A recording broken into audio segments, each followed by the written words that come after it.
And now let's find Carmela, who is here to talk about, Squeeze, the biggest two misconceptions in all of tax law. In all of tax law, the two biggest misconceptions. What are those? One is if you are out of status, you cannot pay your taxes. Not true. You can pay your taxes. Two, that if you are out of status, you cannot start a business. Not true. You can start a business and also pay your taxes. Both not true. Let's see if we can find Keep talking for 1 second. So, why do you repeat everything the producer says? Because it's like, I don't know. She sounds really smart. Yeah, the people say, what is There she is. Hello, there Carmela. She is. How are you? There she is. How are you? There she is. We are ready for you. Tell us how you can help a lot of folks out there. Carmela, Sure. you're a tax attorney, right? Yeah. Yes, I am. All Good right. afternoon, everyone. We gotta move right along here. Question for you, tax attorney Carmela Walrond here at Spar and Bernstein. Can undocumented immigrants own their own business? Yes. All they need is the EIN number. How do they get the EIN number?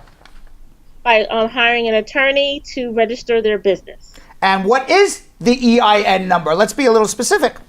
Sure. The EIN number is used so the IRS know when you file your tax returns the name that is associated to your business, and you use that number to file your taxes. So anybody out of status can get an employment identification number and file their tax returns if they have their own business. What if they're self-employed? It's not their own business. They kind of just do their own self-employment. They don't they don't really have a business incorporated or anything like that. Okay, they can file what is called an ITIN number. An ITIN number is used to file tax returns. And also you can have an ITIN numbers if you want to also claim your spouse and also any dependent children as well. So you can... And the reason... Yeah, go ahead. I was about to say, the reason why you want to do this is that if you're undocumented, you have a history of showing that you filed taxes. So when you apply for citizenship. Even if the spouse and children don't have a social security number, you can still declare them? What if it's a family of undocumented? So everybody would get it. You just need an ITIN number. Everybody would get it. I'm quite sure a burning question also is, by paying your taxes, does this help in your immigration process? It doesn't hurt. Okay. It certainly doesn't hurt you. Okay. I've never seen anybody who pays their taxes and say, damn, that really screwed up my immigration. Okay? Right. Now, it may not help you per se, depending on what case you're doing, but never will it hurt you. It may cost you some money, but you know what? You're following the rules, you're following the laws, and there are ways to do it. But do they get the same benefits as they do not generic get the same, taxpayers? They do not, because the money that they pay into the system, they don't get back in Social Security, or they don't get back in as a tax refund until they get a Social Security number. But they're allowed certain deductions, though, right? They're allowed certain deductions, though. For example, the child tax credit, if this tax bill does not pass.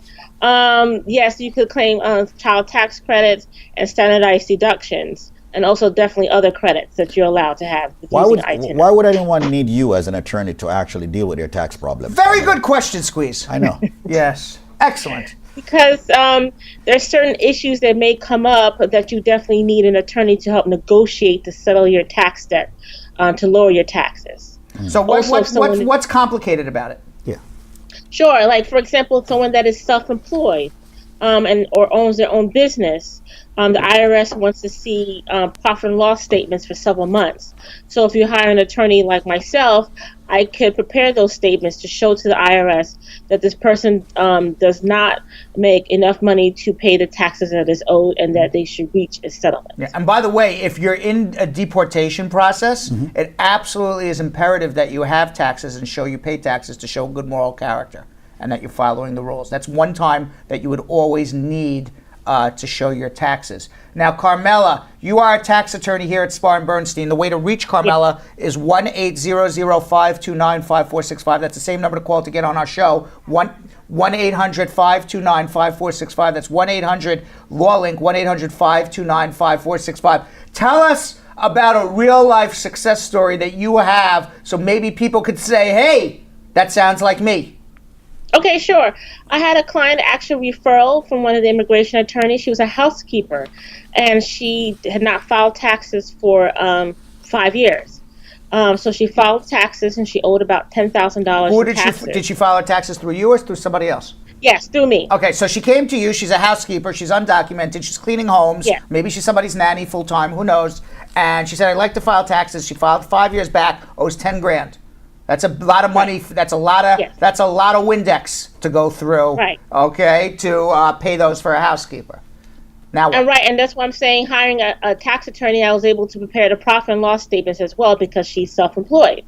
And long story short, she got a settlement for $100, and with that settlement, she was able to move forward. And she just recently obtained a citizenship of her U.S. citizenship recently. Wow. The reason why I know is that she sent a thank you letter to the immigration attorney here at the firm, and also to myself. At least they have one effect to the production room. Yes, we like it. You know what? The crowd. I think it's actually a standing ovation. I still hear the crowd going.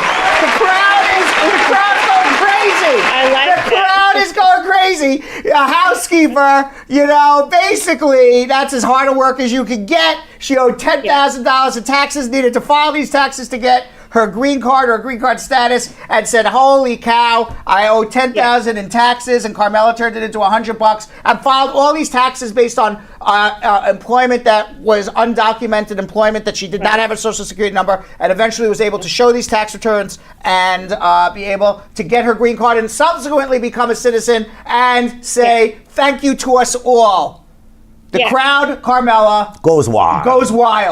Thank you. The crowd goes wild. Very good. And for everybody to reach Carmela, again, the telephone number is 1-800-529-5465. Really good attorney here at Spar and Bernstein. And it's good that you come in, that people understand taxes a little bit, especially when it comes to immigration. And by the way, you are fabulous on Facebook Live, isn't she? Yes, she is. She's fabulous. Oh, thank you. Fabulous. Excellent. All right. Thank you very much, Carmela.